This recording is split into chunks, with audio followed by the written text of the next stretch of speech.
शहर की बहू। गांव के छोटे से घर में रहने वाली शांति देवी अपने बेटे राघव को लेकर हमेशा सपने देखा करती थी। वे चाहती थी कि उनका बेटा पढ़ लिख कर बड़ा आदमी बने और उनकी बहू भी ऐसी हो जो पूरे गांव में मिसाल बने।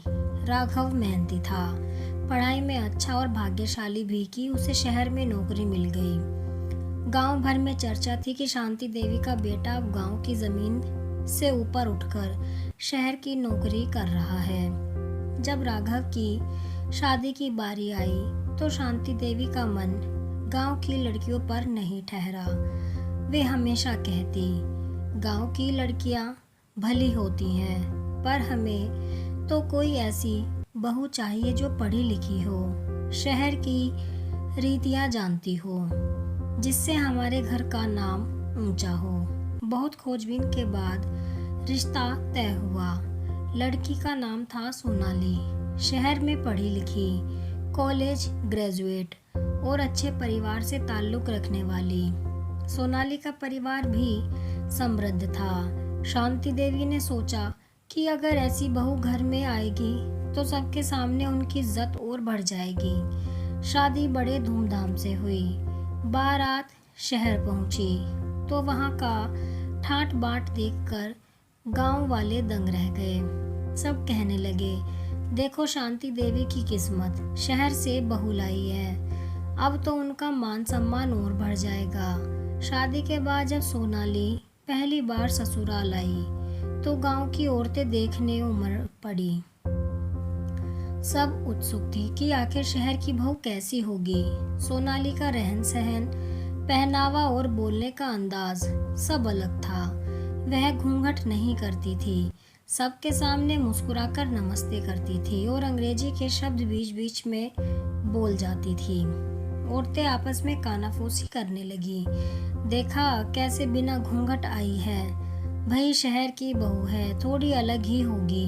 शांति देवी भी गर्व से सबको दिखाती, हमारी बहू पढ़ी लिखी है, शहर से आई है, सबका मान बढ़ाएगी। शुरू के कुछ दिन सोनाली ने बहुत कोशिश की सबके बीच ढलने की, लेकिन गांव का माहौल उसके लिए बिल्कुल नया था। सुबह 4 बजे उठना, चूल्हे पर रोटियां बनाना, गोबर के उपले थापना, जानवरों का चारा डालना, ये सब काम उसके लिए बेहद कठिन थे। सोनाली कभी कोशिश करती तो चूल्हे का धुआं उसकी आंखों में चला जाता और आंसू बहने लगते। कभी रोटी बेलती तो मोटी पतली निकलती। गांव की औरतें हंस देती। धीरे धीरे ताने शुरू हो गए।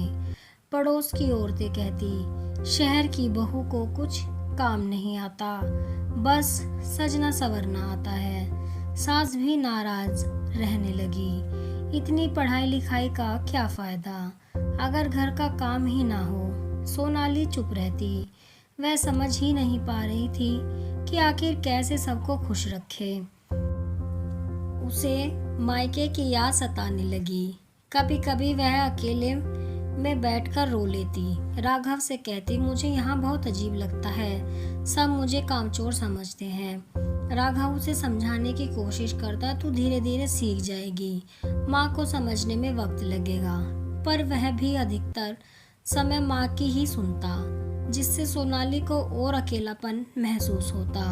कुछ ही महीनों में सोनाली का मन टूटने लगा। वह मायके फोन करके माँ से रो रो कर कहती, माँ यहाँ सबको लगता है मैं निकम्मी हूँ, मुझे समझ नहीं आता मैं कैसे सबका विश्वास जीतूँ। माँ उसे हिम्मत देती, बेटी तू हिम्मत मत हार, तू पढ़ी लिखी है, तेरे पास समझ है, उसी समझ से सबका दिल जीत ले। माँ की बातें सोनाली के मन में उतर गई। उसने ठान लिया कि अब वह हार नहीं मानेगी। धीरे धीरे उसने घर के सारे काम सीखने शुरू किए। सुबह जल्दी उठना, दूध दोहना, चूल्हे पर रोटियां बनाना, सब धीरे धीरे सीख लिया।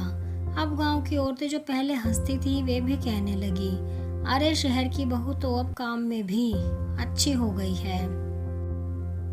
लेकिन सोनाली का असली हुनर अभी सामने आना बाकी था। एक दिन गांव की एक छोटी लड़की स्कूल नहीं जा सकी।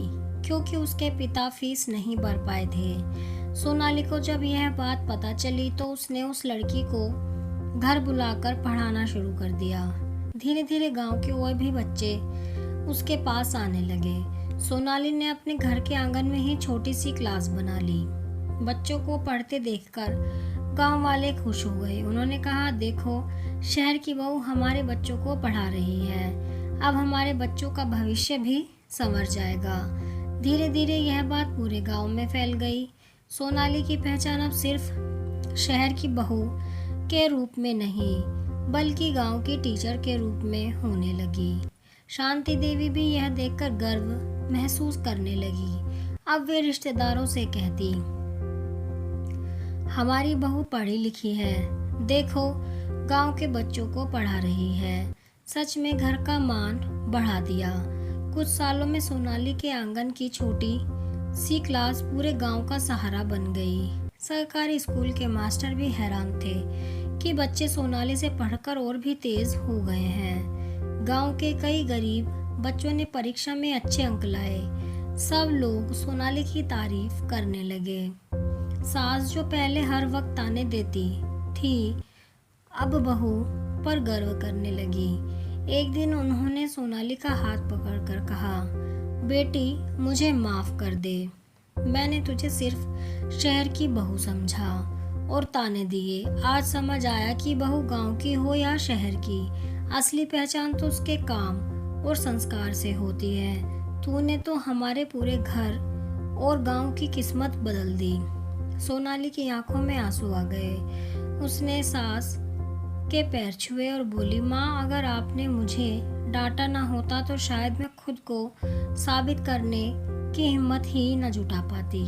आपने मुझे चुनौती दी और मैंने उसे स्वीकार किया। अब सोनाली पूरे गांव के लिए प्रेरणा बन चुकी थी। लोग कहते, शहर की बहू ने गांव रोशन कर दिया। यह कहानी हमें सिखाती है कि इंसान की असली पहचान उसके पहनावे या आदतों से नहीं होती, बल्कि उसके कर्म और दिल की सच्चाई से होती है।